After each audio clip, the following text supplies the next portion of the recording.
This lecture is part of an online mathematics course on group theory and will be about the Coxeter Todd algorithm. Last lecture we were discussing the symmetric group Sn, and we saw that it was generated by the transpositions 1, 2, 2, 3, 3, 4, and so on, up to n-1 n, where this was the element that swaps 1 and 2 and fixes everything else, and so on. And what we want to know are what are the relations between these transpositions. So let me call this A, B, C, and so on, just for simplicity. And then we notice that A squared equals 1, B squared equals 1, C squared equals 1, and so on. That's pretty obvious. If we look at AB, sorry, not AB. If we look at the product of A and B, this is a 3-cycle. So AB cubed equals 1, and similarly BC cubed equals 1, CD cubed equals 1, and so on. If we look at AC, this is a product of two cycles that are disjoint, so their product is order 2. So AC squared is equal to 1, and similarly AD squared equals 1, BD squared equals 1, and so on. And Coxeter invented a very compact way of writing down relations like this in the form of a Coxeter diagram. So the Coxeter diagram of Sn looks like this.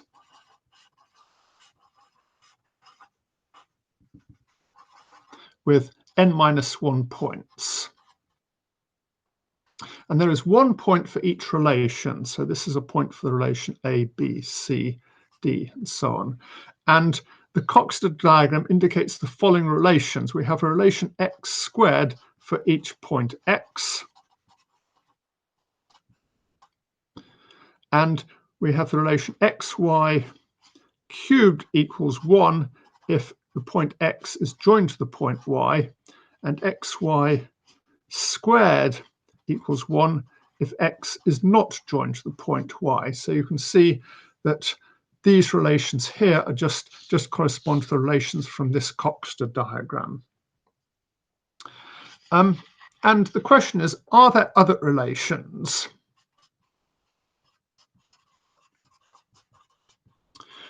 Well, of course, there are lots of other relations because we can just derive lots of relations from these. For instance, a squared times b squared equals 1. But what we mean is, are there any other relations that you can't derive from these relations here?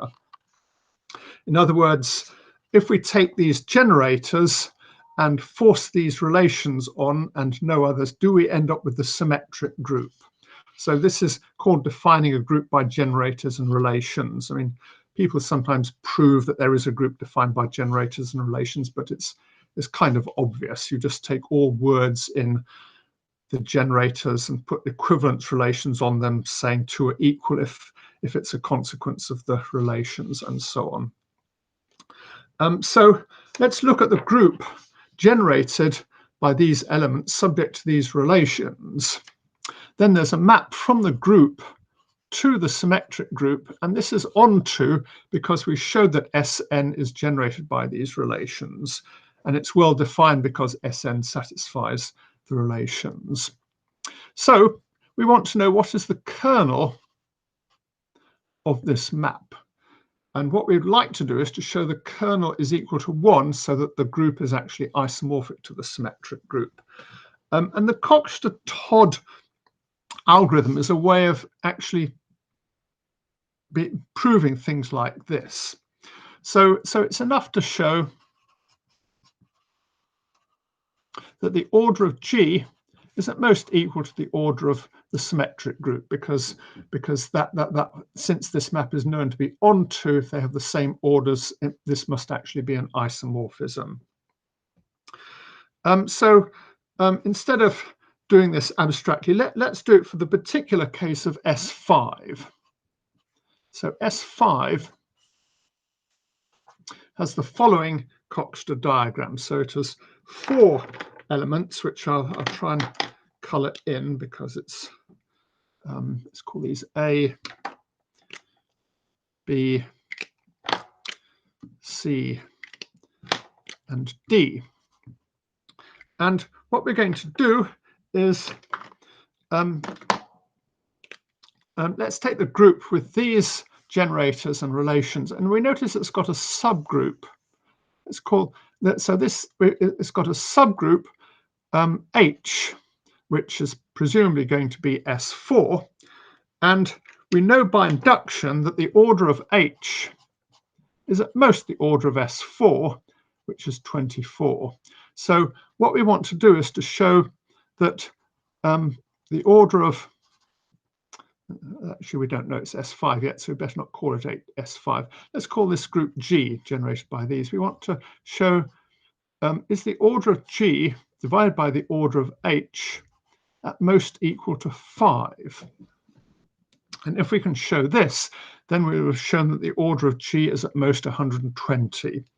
So how do we do that? Well, the idea is we construct the permutation representation on cosets of H by brute force. So this will be an action of G on something,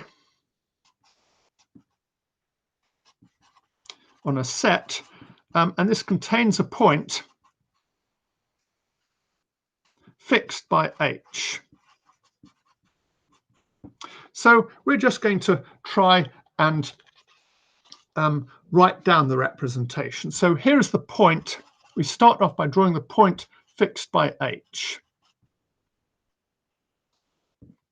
And now let's show the action of the various generators on it. I better just write out again quickly what these generators are. So this is the yellow one and the red one and the green one and the blue one. And what do we know about it? Well, it's fixed by H, and H was this subgroup here. So we can write down the action of these three elements on it: the yellow and the red and the green point. Just map this point to itself. So these are lines with arrows on, except I'm not bothering to draw the arrows, since because these elements of order 2, it doesn't matter which direction you go in. Well, the trouble is we don't know what the action of the blue element on this point is, so let's just draw it. So the blue element is going to take this point to another point. And now we try and figure out what the action of the yellow, red, and green elements are on this point here. Well, how can we do that? Well, the yellow commutes with blue. So if we do blue, yellow, blue, it's the same as doing yellow. So yellow must actually fix that. And similarly, red commutes with blue, so red fixes that. And green doesn't commute with blue, so green must map this point to another point. And now we try and figure out what things do to this point. Well, yellow commutes with green, so if we go green, yellow, green, that's the same as yellow, so yellow does that. And green doesn't commute with blue, but if we do green, blue 3 times, we get the identity. So let's see, we do green, blue, green, blue, green, and that must be the same as blue. So blue does this.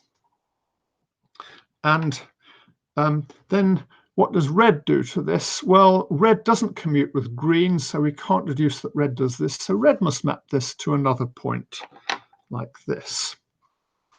And then we try and work out what blue does. Well, blue commutes with red, so it goes like that. And yellow, we haven't got to yellow yet. Which green, yellow, so green. Oh yes, so green and red have order 3. So if we do red, green 3 times, we get red, green, red, green, red, green. So green must go like that. And yellow doesn't commute with red, so yellow doesn't, we can't deduce that yellow maps this point to itself, so yellow must map this to yet another point. And now yellow commutes with blue, so blue must map this point to itself, and green commutes with yellow, so green maps that to a point, and red, yellow cubed is equal to naught, so we go yellow, red, yellow, red, yellow, and that must be go to red. And so our conclusion is that the permutation representation must look like this, because we've now found out what every generator does to every point, and we can see that it has 5 points.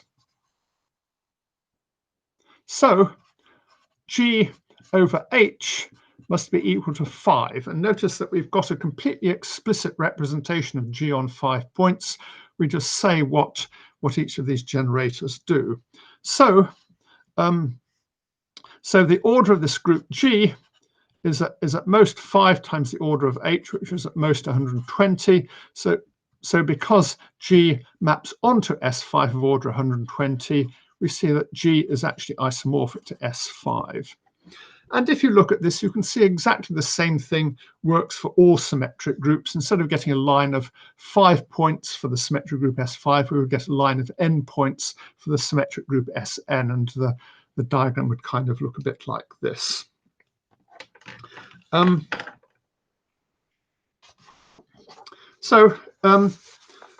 do a few more examples using the Coxeter Todd algorithm to show slightly more complicated things that can happen. So let's look at the following diagram. So here I'm going to take a yellow point, a green point, and a red point, and this time I'm going to take a blue point and I'm going to put it here. And I'm going to take our subgroup H to be generated by these elements here. And now we can apply the Coxeter Todd algorithm. So we fix a point that is fixed by H. So the yellow, green, and red things all map this to itself. And now the blue element has to take this to some other point. And now blue commutes with red, so red must map that point to itself, and blue commutes with yellow, so we get something there. But blue doesn't commute with green, so green has to take that to some other point. And now we try and figure out what happens to this. Well, green doesn't commute with red or yellow, or with blue. Well, we can figure out what blue does to this, because green, blue, green must be the same as blue, so blue fixes that. But red and yellow take this to 2 different points, so we've now got a sort of branching out going on. So now what's going on? Well, blue commutes with yellow, so we get yellow, blue, yellow must be the same as blue, and blue commutes with red, so similarly that goes like that. And yellow, green has order 3, so yellow, green, yellow must be green, and similarly we must get that. And but yellow must take this to some other point. And now yellow commutes with red, so yellow, red, yellow must be the same as red, so we must get that there. And now I'm going to let me see, blue again maps that to that, and we've got a green line here. And I'll just do the last ones very quickly because I'm getting a bit bored of this. We find red fixes that, and yellow fixes that, and blue must map this to another point. And if we work out, we finally finish because all the elements map this point to itself. So we have found that if this big group is G and this little group is H, then G over H has order exactly 1, 2, 3, 4, 5, 6, 7, 8. Since H is the group S4 of order 24, this shows the order of the group G given by these generators and relations is 8 times 24 is equal to 192.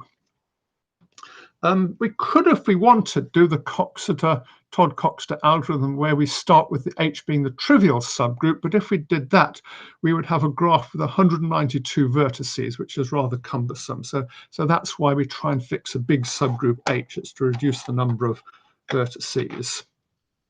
Okay, I now want to do a couple more examples where more complicated things happen. So first, let's look at this Coxeter group. So I'm going to take 3 elements,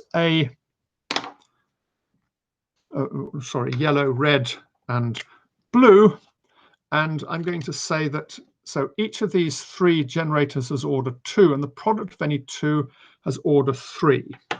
And I'm going to take my subgroup H to be generated by these 2 elements here. So let's see what happens. So we start off with a point here, and this is going to be fixed by the red and the yellow elements. So the blue element goes off like that, and then we can get a yellow element and a red element, do that, and yellow times red cubed is 3, so we actually get a sort of hexagon of points here. So we can fill in these points here. And now yellow blue cubed equals 0, from which we see that blue maps that to that and maps that to that.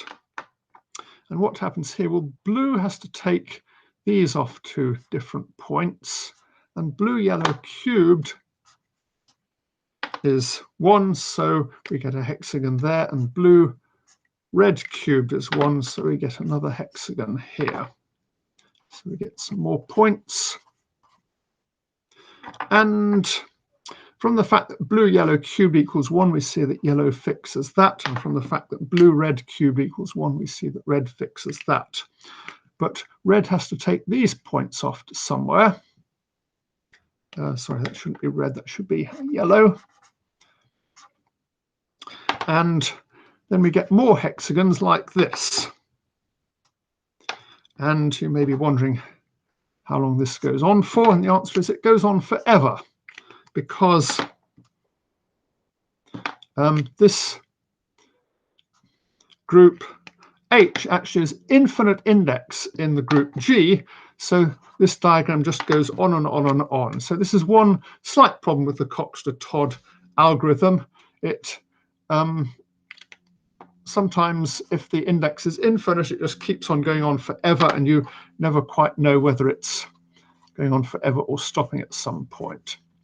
So actually what this group is an example of an affine reflection group. Suppose I draw 3 mirrors, a blue mirror, a red mirror rather, a blue mirror, and a yellow mirror, with angles of making an equilateral triangle in the middle.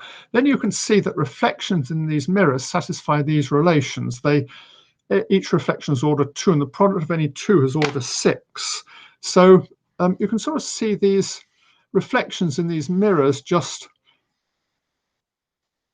form an infinite group, because if you form a triangular lattice like this, you can see the reflections are taking this triangle here to any one of this infinite number of other triangles. So the group G generated by these 3 reflections is indeed infinite. So that's one thing you have to watch out for a bit with the Coxeter Todd algorithm. It's not guaranteed to terminate. There's some other things that can sort of go wrong, and I'll try and illustrate them. First of all, I've been assuming all generators of order 2 in the example so far, so I ought to do an example where some generators of order 3. So let's take b cubed equals 1, c cubed equals 1, and bc squared equals 1, and try and figure out what group this is. And I'm going to take my subgroup H to be this group here, And let's try and do the Coxeter Todd algorithm. So we start off with a point fixed by B. Let's say B is going to be the red element and C is going to be the blue element. So I've said B is going to fix a point. So B acts like this, and I better put an arrow on it because now it is order 3, so it matters which direction you go along it. And C now does this.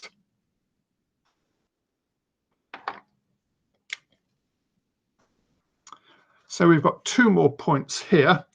And now, what does B do to this? Well, B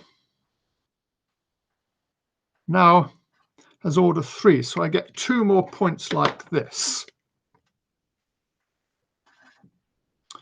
And we can say BC squared equals 1. So here we've got a B times C. So we have to get another point like this. Sorry, that should have been a blue line. Picked up the wrong pen.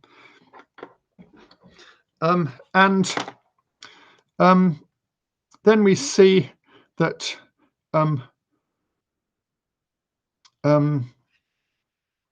which were around it.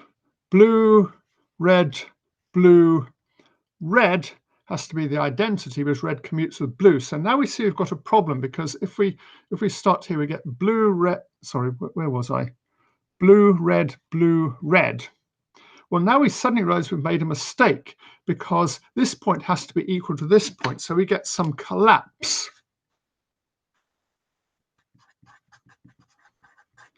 And the 3 examples I did, first of all, we didn't have any collapses because I was rather careful about my choice. But in general, when you're working out the Coxeter Todd algorithm, you quite often find that 2 points that you thought were different actually turn out to be the same. And this is a real pain when you're doing it because it means you have to start and redraw the whole diagram again from scratch, more or less, or else you have to cross out things and it gets to be a bit of a mess. So we discover that really what was going on was this. And now we have a triangle like that. And now red, blue has to be the identity. So blue has to actually take that to that. So we find that there are, in fact, only 4 points in the Coxeter Todd algorithm. So G over H is of order 4. So G has order at most 12. You might think that it has order exactly 12 because H is order 3, but we don't actually know H is order 3. We're guaranteed that B cubed equals 1, but maybe B is actually equal to 1. Well, in fact, if we look carefully, we find that B is not equal to 1 because this actually gives us an action. If you look at the permutations generated by these, we actually get a group of order 12 acting on these 4 points. In fact, the group G turns out to be isomorphic to the group A4 of rotations of a tetrahedron. So that's the Coxeter Todd algorithm. What it does is, if you're given a presentation, a set of generators and relations of a group, it allows you to calculate the index of some subgroup generated by a subgroup of the relations in the whole group, provided this index is finite. If it's infinite, the algorithm just goes on forever. Obviously, doing this by hand gets a bit tedious if there are more than a dozen or 2 dozen points in the graph, so it's implemented on a computer. This collapsing is actually really tricky to get right on a computer because when 2 of the nodes end up collapsing, you have to join them, but that might cause further collapses because when you join 2 nodes, you get further relations between the nodes, and so you get a sort of cascade of collapses, which is a real nightmare to keep track of if you're trying to do a computer implementation of it. Actually, it's rather a nightmare to keep track of, even if you're doing it by hand, to be honest. If you would like an example to practice on, the following example is non-trivial. Take the following Coxeter diagram and take the subgroup H to be this, and try and work out what the index of H in this big group is. You need a reasonably big piece of paper to be able to do that. Okay, next lecture we're going to go on past groups of order 24 and look at the groups of order 27, which are for some unfortunate historical reason